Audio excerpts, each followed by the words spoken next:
एक प्रकार समझो कि फिजिकल केमिस्ट्री की कुंजी है। अगर मोल अगर आपको आया तो आपको फिजिकल केमिस्ट्री भी आएगी। फिजिकल केमिस्ट्री का जो रास्ता है वो मोल से होकर गुजरता है। तो मोल क्या होता है, मोल की अवधारणा क्यों आई, मोल को कैसे खोजा गया, मोल को किसने खोजा, ये सभी चीजें आज की इस वीडियो में मैं आपको बताऊंगा। मोल के मुख्यतः 3 फॉर्मूले होते हैं। अगर वो 3 फॉर्मूले आपको याद हैं, अगर वो 3 फॉर्मूले कहाँ से बने और इसका मूल अर्थ क्या है ये तुम्हें पता है, तो मोल पर आधारित कोई भी सवाल जहां मोल की थोड़ी सी भी आवश्यकता या जरूरत महसूस होती है, वो सवाल आप करके आएंगे। चाहे वो नीट हो, चाहे IIT जेईई मेन हो, एडवांस हो, या फिर हमारे बोर्ड स्तर पर पूछने का कोई प्रश्न, सभी के सभी क्वेश्चंस आप मोल पर जो आधारित हैं उन्हें आप कर लेंगे इसी एक वीडियो को देखने के बाद।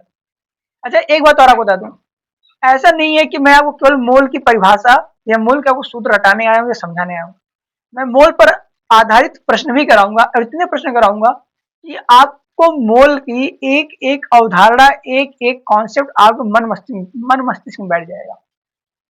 तो शुरू करें, मोल क्या होता है। तो देखो, पहले मोल को समझने से पहले तुम दर्जन को समझो, दर्जन क्या होता है। अब ये बोल सकते हो कि दर्जन ही क्यों लेकर समझा रहे हो। देखो, हमारे दैनिक जीवन में दर्जन एक ऐसा शब्द है जो मोल से जुड़ा हुआ है। अगर तुम्हें दर्जन समझ में आएगा तो मोल भी समझ में आएगा। ठीक है, तो पहले ये समझो कि दर्जन का अर्थ क्या होता है। एक दर्जन का मतलब होता है 12, 12 क्वांटिटी। मतलब 12 क्वांटिटी मतलब कोई भी वस्तु अगर तुम दर्जन में लोगे तो उसमें तुम्हें 12 वस्तुएं मिलेंगी। जैसे मैंने कहा एक दर्जन केला, तो दिमाग में एक बात आती है कि एक दर्जन केला का अर्थ है कि केला की जो क्वांटिटी है, केला की जो संख्या है वो 12 है। इसी प्रकार से मम्मी और बहनों की चूड़ियां दर्जन में आती हैं। एक दर्जन चूड़ी, एक दर्जन चूड़ी मतलब कि चूड़ियों की संख्या 12 है। इसी प्रकार से आप बोल सकते हो कि जो अन्य चीजें होती हैं, जैसे कि माला भी दर्जन में आते हैं।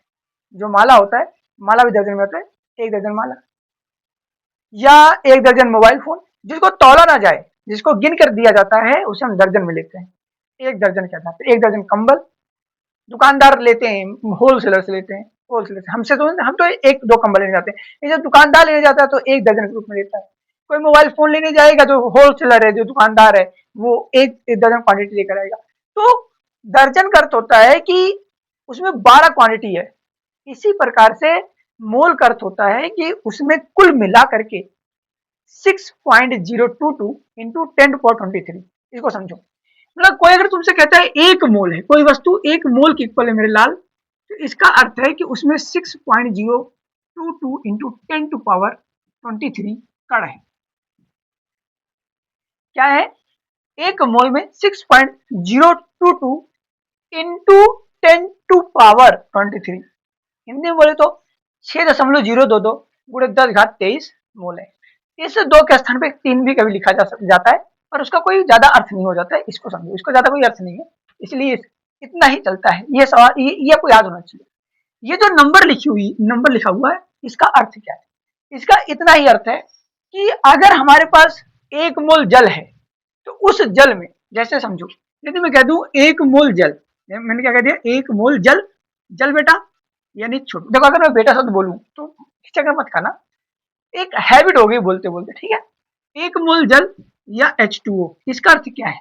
इसका अर्थ है कि उसमें 6.022 इंटू 10⁻23 क्या है, ये H2O है ना, ये H2O, यहाँ पर H2O के अणु है। H2O क्या है, अणु है। 1 मोल का मतलब है कि उसमें उस वस्तु के उतने कण होने चाहिए। जैसे किसी ने कह दिया कि 1 दर्जन, अगर 1 दर्जन केला कहा है, तो इसका मतलब ये है उसमें 12 केले हैं। कितने केले हैं, 12 केले। जैसे कोई कहते हैं कि 1 दर्जन चूड़ियां, तो इसका मतलब ये है उसमें 12 चूड़ी है। कितनी चूड़ी है, 12 चूड़ी है। इसी प्रकार जब कोई व्यक्ति 1 मोल कहता है, तो उस मोल का अर्थ होता है उसमें 6.022 इंटू 10⁻23 कण होते हैं। अब ये कण क्या है, इस कण का अर्थ क्या होता है। देखो, रसायन विज्ञान में कण के 4-5 अर्थ है। कण का अर्थ कुछ भी हो सकता है। कण का मतलब, इधर लिख देता हूं, कण क्या हो सकते हैं। देखो, कण का मतलब क्या हो सकता है, तो मेरे लाल, कण का मतलब हो सकता है इलेक्ट्रॉन, कण का मतलब प्रोटॉन हो सकता है और कण का मतलब न्यूट्रॉन भी हो सकता है। हालांकि कहीं पूछेगा नहीं, प्रोटॉन न्यूट्रॉन जल्दी नहीं पूछता है, तुमसे इलेक्ट्रॉन पूछेगा। और कण का अर्थ तुम्हारे पास परमाणु हो सकता है, कण का अर्थ आयन भी हो सकता है, कण का अर्थ अणु भी हो सकता है। तो कण के इतने मायने होते हैं, कण का अर्थ इलेक्ट्रॉन, प्रोटॉन, न्यूट्रॉन, परमाणु, अणु या आयन, ये सभी कण के अंतर्गत आते हैं।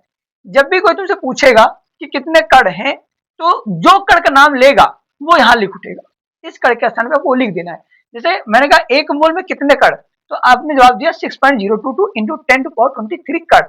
लेकिन मैं यही बोलता कि 1 मोल हाइड्रोजन में कितने आयन, या 1 मोल हाइड्रोजन कितने इलेक्ट्रॉन, तो बस इस कण के स्थान पर तुम ये इलेक्ट्रॉन लिख देते।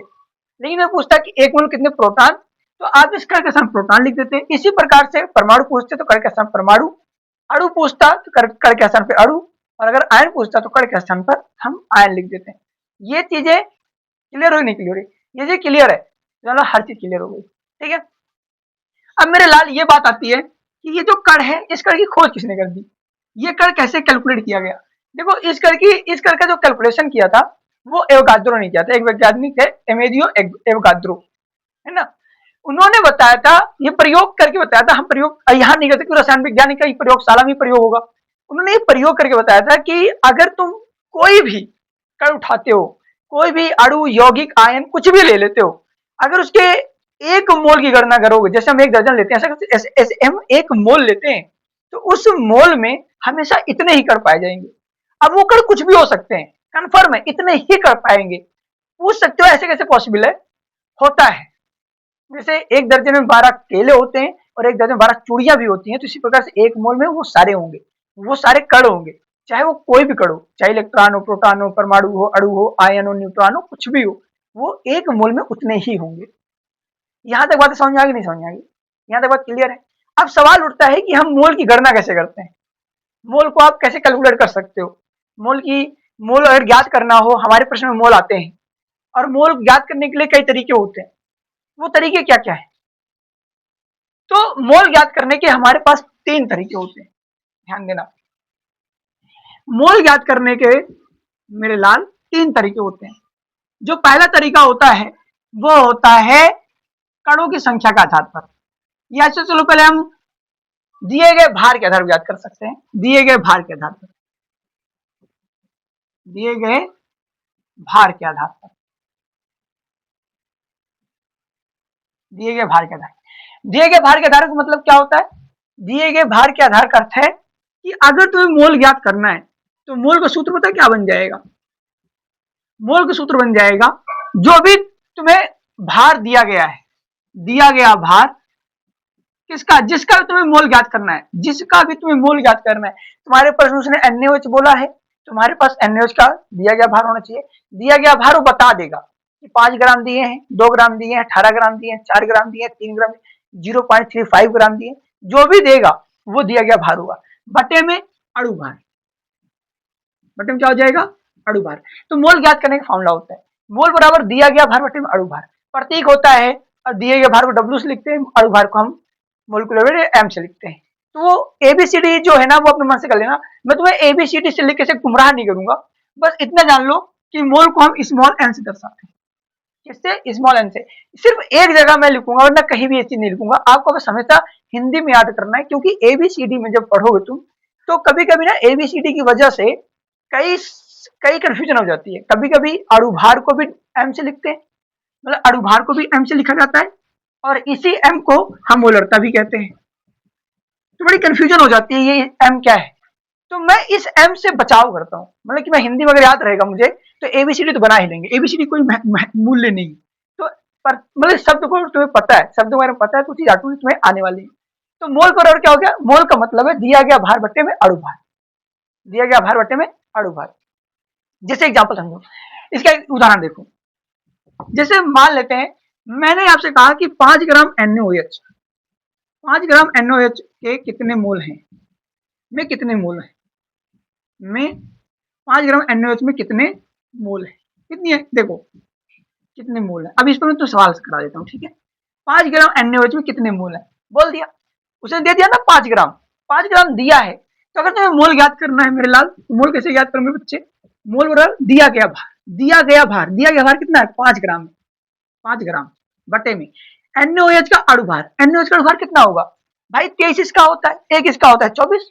देखो NaOH का अणु भार कैसे ज्ञात करोगे? NaOH का अणु भार कैसे ज्ञात करते हैं?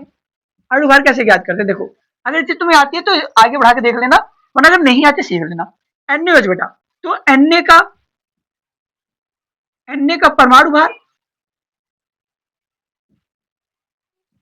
प्लस ऑक्सीजन का परमाणु भार प्लस हाइड्रोजन का परमाणु भार।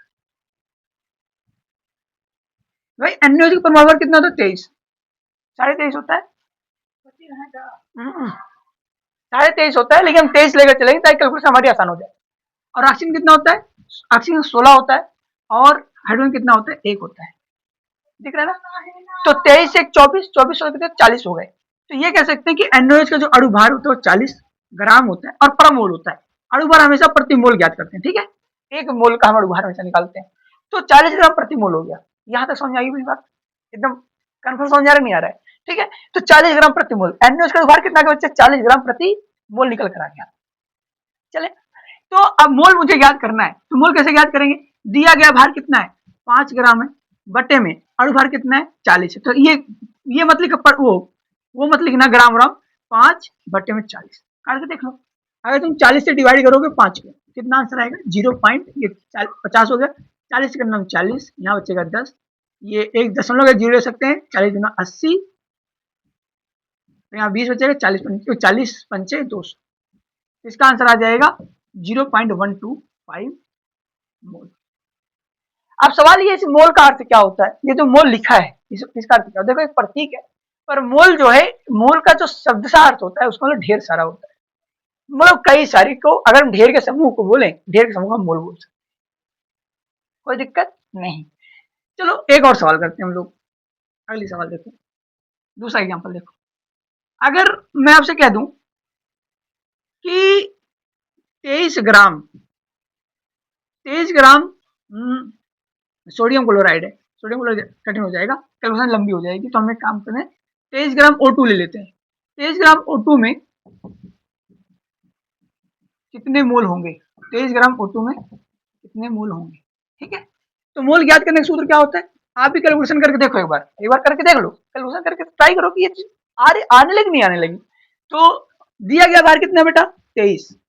ऑक्सीजन का भार कितना होता है? ऑक्सीजन का परमाणु भार 16 होता है, यहाँ पर 2 ऑक्सीजन 16 गुना 32 हो जाएगा। अब 32 से डिवाइड करो, जब 32 से डिवाइड करोगे 23 को तो जाएगा नहीं, 0 पॉइंट करे 23 कर लिया, तो यार 24, 7 दुना 14, 17 21, 7 बार जाएगा, 7 दुना 14 और 7 21 21 22, 24 के 6 बच्चे, दशमलव लगाया, 32 का 32, तो इसका आंसर कितना है? 0.71 मोल आ। मैं उम्मीद करता हूँ तुम्हें चीज समझ में आ गई है। अगर यहाँ तुम्हें कहीं डाउट है तो मुझसे पूछ सकते हो। अभी आखिरी में आपको इस पर आधारित कुछ प्रश्न लिख के यहाँ चला जाऊंगा, उसके बाद उसके प्रश्न लिख कर चला जाऊंगा। आपको क्या करना है? उन प्रश्नों की प्रैक्टिस करना है, बगल में उसका आंसर भी लिख दूंगा, तो उन प्रश्नों को तुम प्रैक्टिस करना। अगर तुम्हें क्वेश्चन नहीं आया होगा, वो प्रश्न का आंसर तुमसे नहीं बन रहा है, तो मुझे कमेंट करके बताना, मैं उसका आंसर जो है या तो यूट्यूब पे वीडियो बनाकर डाल दूंगा या तो टेलीग्राम पे डाल दूंगा समझा करके, है ना, ताकि क्योंकि स्पेशल क्वेश्चन होगा, तो स्पेशल बच्चों को बताना, 2-4 बच्चों को बताना होगा, तो उसको मैं अलग से ही टेलीग्राम पे डाल दूंगा, तो वहां देख लेना बस, या यूट्यूब पे आने की आवश्यकता नहीं है, और टेलीग्राम का लिंक तुम्हें डिस्क्रिप्शन मिल जाएगा, जाके ज्वाइन कर लो। तो ये हो गया मूल ज्ञात करने का तरीका। अच्छा, दूसरा तरीका क्या है? तो दूसरा तरीका होता है मूल ज्ञात करने का।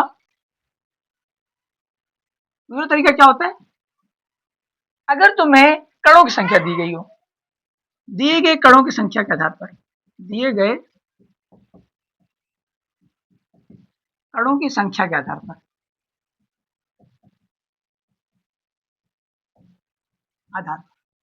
तो मोल कैसे ज्ञात करेंगे? मोल बराबर दिए गए कणों की संख्या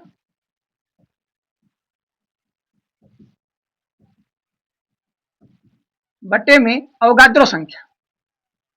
अवगाद्रो संख्या क्या होती है उन्होंने बताया था। अवगाद्रो संख्या किसे कहते हैं? ये जो अवगाद्रो संख्या होती है, ये मैंने पहले तुम्हें बता दिया, अभी सबसे पहले मैंने अवगाद्रो संख्या ही लिखा था, इसको लिखते हैं बेटा Na से, और इसका मान होता है 6.022 इंटू ये पॉइंट है इंटू 10⁻23। ये अवगाद्रो संख्या होती है। तो जो भी तुम्हें अवगाद्रो मतलब कि जो भी नंबर देगा उससे अवगाद्रो संख्या डिवाइड कर मोल आ जाएगा। एग्जाम्पल देखो, इसका एग्जाम्पल देखो।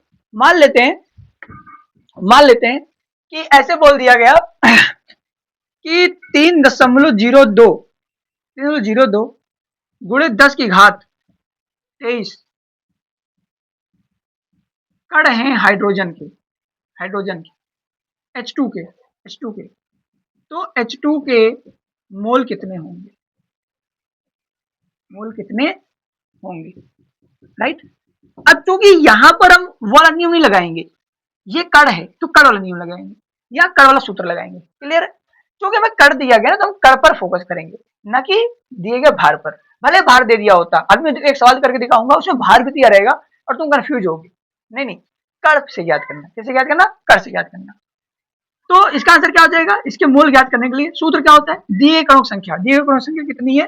दिए गए कणों की संख्या है 3.02 इंटू 10⁻23 बटे बेटा अवगाद्रो संख्या कितनी है? 6.02 इंटू 10⁻23। अब ये बोल सकते हो सर आपने यहाँ पर ये 2 दो बार था, एक बार क्यों कर दिया? मैं देखो सरलता के लिए मैं इसे एक कर दूँ, तब तो ज्यादा समझ आ जाए। एक कर देता हूँ सरलता के लिए, मैंने इसे एक कर दिया, ठीक है। तो अब दशमलव के बाद 2 अंक है, यहाँ दशमलव के बाद 2 अंक, यहाँ दशमलव के बाद 2 अंक है ना, तो मैं यहाँ से दशमलव के बाद केवल 2 अंक ही लेने की कोशिश करूंगा ताकि कैलकुलेशन आसान हो। अगर तुम दशमलव के बाद 2 अंक ही लोगे तो कैलकुलेशन आसान हो जाएगी, वरना कैलकुलेशन लंबी हो जाएगी और तुम्हारा जो आंसर होगा बहुत लंबा चला जाएगा। आंसर बहुत लंबा चलेगा। अब आंसर बहुत लंबा चला गया तब भी समस्या, आपको ही दिक्कत होगी, हमें थोड़ी दिक्कत होगी, जो कैलकुलेट करता है उसको दिक्कत होगी। क्योंकि अगर आप नीट की तैयारी करते हो, जेई की तैयारी करते हो, तब भी उसमें जो विकल्प होते हैं वो मतलब कि बहुत अलग अलग होते हैं। इतना अंतर होता है कि वहां आपका आंसर नहीं पहुंचेगा। अगर आप थोड़ा सा दशमलव हेर फेर करके भी आंसर लाओगे ना, तो आपका आंसर उसमें दिए गए किसी संख्या के एग्जैक्ट आसपास होगा, 2-4 अंक का आगे पीछे करके। कभी भी ऑप्शन ऐसे नहीं दिया जाता है कि अगर एक का ऑप्शन 19 हो, दूसरे का 18, तीसरे का 16 हो, अगले का 15 हो, ऐसा नहीं देगा, वो कभी नहीं देगा। क्योंकि बहुत करीब है, क्योंकि बहुत करीब है। जो बहुत करीब है, अगर ऐसा विकल्प दे भी दिया, मान लेते हैं दे दिया, एक बार नीट में दिया था, अगर ऐसा दे भी दिया तो फिर आपको दशमलव के साथ छेड़छाड़ नहीं करनी है। फिर आपको एग्जैक्ट वही नंबर लेने जो प्रश्न बताया जा रहा है। आप दशमलव में कोई भी छेड़खानी, तनिक भी छेड़खानी नहीं करेंगे, ठीक है। चलो, तो मोल क्या हो जाएंगे? जाहिर सी बात है ये तो कट जाएगा ऊपर नीचे बेटा।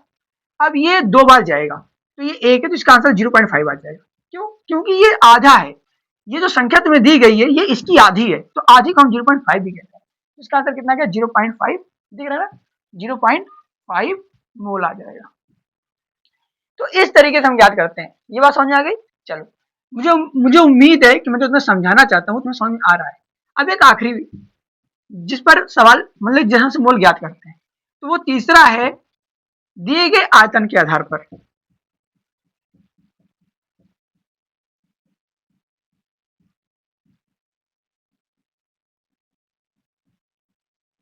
दिए गए आयतन के आधार पर बच्चा देखो, जब आयतन की सवाल आएगी हमेशा याद रखना गैस की बात हो रही होगी। वो कभी ठोस नहीं देगा और जनरली द्रव भी नहीं देगा, तुम्हें हमेशा गैस देगा। जैसे ऑक्सीजन दे देगा, है ना, और तुम्हें CO2 दे देगा, CO दे देगा, मतलब जो भी देगा गैस देगा। जैसे, और उसमें STP लिखा रहेगा। हो सकता है STP अगर नहीं भी लिखा रहा तो तुम्हें मानना है कि STP है। क्यों? क्योंकि एक बात याद रखना है, STP पर किसी भी गैस का जैसे अवगाद्रो संख्या कंफर्म होती है, इसी प्रकार एसटीपी पर किसी भी गैस का आयतन कंफर्म होता है। किसी भी गैस का आयतन कंफर्म होता है। एसटीपी पर किसी भी गैस का, तुम गैस की बात कर रहा हूँ, ध्यान सुनना, मैं गैस की बात कर रहा हूँ, न द्रव न तो ठोस। बहुत कंफ्यूज होता है बच्चों को कि ठोस आ गया तो वो तब भी लगा देते हैं। अभी मैं कल की बात है, मैं एक सवाल कर रहा था, बच्चा एसटीपी मतलब कि ये सवाल लगाने लगा, वो द्रव वहां पर दिया गया था, वहां पर जो कि द्रव दिया गया था, वो गैस का नियम लगा रहे हो। तो भाई कैसे आएगा? मैं समझा रहा हूँ कि एसटीपी पर किसी भी गैस का आयतन 22.4 लीटर होता है। किसी भी गैस का जो आयतन होता है मेरे लाल 22.4 लीटर होता है। अब मैं ये तो बता दिया, तुम्हें याद भी हो गया 22.4 लीटर, आसान है, संख्या आसान है, तुम्हें याद भी हो जाएगा।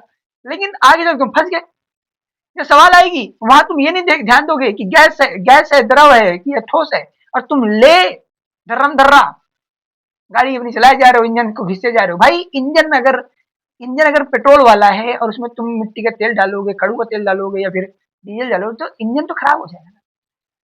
सवाल आप कोशिश तो करो चलने के लिए, चलेगी नहीं। सेम कहानी, अगर मैंने गैस कहा है तो गैस का आयतन तो 2204 लीटर, तो यहाँ पर ये सवाल निकालोगे ना, ये गैस के रूप में आएगा। तुम्हें हमेशा गैस देकर तब इस पर सवाल हल होगी। ठीक, तो मोल क्या, इसका मोल सूत्र क्या हो जाएगा, मोल बराबर क्या हो जाएगा, दिया गया आयतन, दिया गया